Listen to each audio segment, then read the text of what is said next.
Hello, I'm coming to you from our beautiful prayer garden. I thought a nice outdoor shot would be nice today. Hope the wind and the road noise doesn't interfere too much. Wanted to give you a couple of updates of some things going on and share some things with you.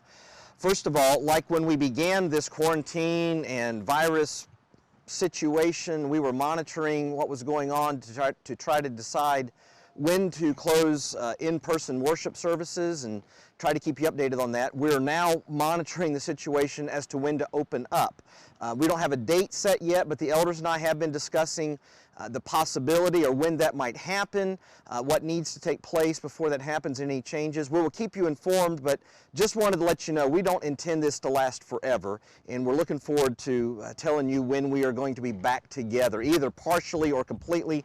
Don't know that yet, but we'll let you know. Second thing, I just wanted to take a moment and just give some thanks and applause to Jason Hunter, who at the very beginning of this volunteered himself to do some technical stuff, some audio-visual stuff for us. He had no idea what he was signing up for when he said that. He's not responsible for today's video, but he has been editing Amy's Cornerstone Kids videos, and he's been doing a whole lot of work on Sundays, putting the various video elements together, doing the countdown timer at the beginning and the see you next Sunday video at the end and everything in between.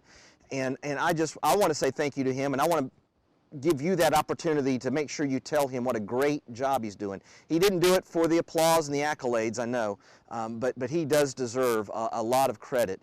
Especially, he didn't sign up for late nights on Saturdays when I finally get my sermons to him and he has to edit that and put it in the whole thing. So just wanted to say a quick shout out to Jason for all of that.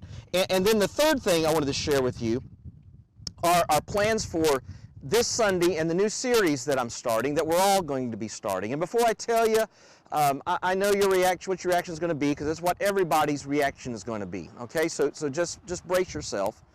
I gave a hint to it a couple of weeks ago. But we're going to start Leviticus. No, that's not a typo on my notes, and it wasn't a misspeak. We're actually really going to go into Leviticus. Trust me, I know what you're thinking, because everybody I've said it to has had the same reaction. Mary Beth and Brian at home have just mocked me and groaned about it in a nice way. Matt Memrick, I mean, we'll edit that out. Somebody in the church who will remain nameless also groaned and mocked me about it when they heard me say it in my sermon a few weeks ago.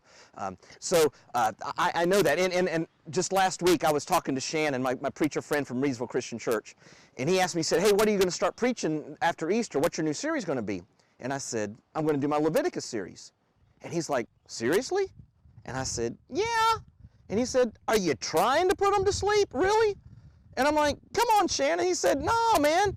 You know, in church, okay, but they're going to be in their living room sitting on their couch and you're going to do Leviticus? And I'm like, yeah. He's like, they're going to be petitioning the governor to get this thing over with sooner. You know that. I was like, whatever. So then he calls me back a couple days later, and he's just laughing it up. And he said, I told my staff what you're preaching. And I'm like, yeah. He said, yeah. They were like, no way. And I'm like, yeah, way. And they said, is he going to do it for 2 or 3 weeks? He said, no, he's going to do it for 7. And I was like, I'm going to use this, Shannon. He's like, I'll give you a quote.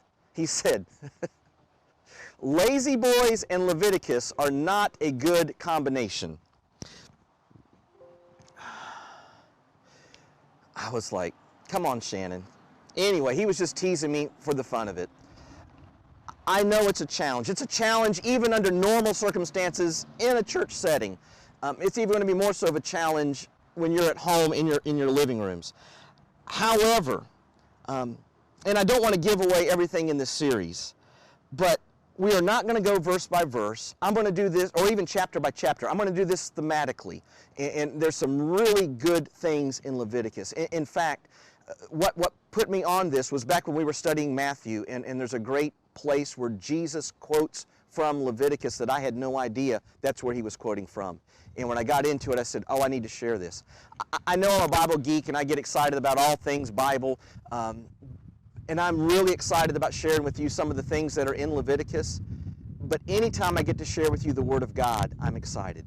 And Leviticus is the Word of God. It is God speaking His law to His people. Now, I know not all of that applies to us today. The new covenant is here. We don't live under the old covenant, but there are so many great things in Leviticus that we can learn from that will teach us, and so I'm excited to bring that to you. So I just wanted to share that with you. I am looking forward to seeing you on Sunday, virtually, of course. We do have something special planned in worship that I'm excited about. Hope you'll join us at 10:30 Sunday morning. One other quick note.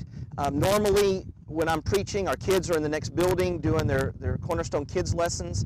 And this first message is going to be titled, "It's So Ugly, It's Beautiful." And so two things about it. One, just a little warning. We are going to talk about Old Testament sacrifices.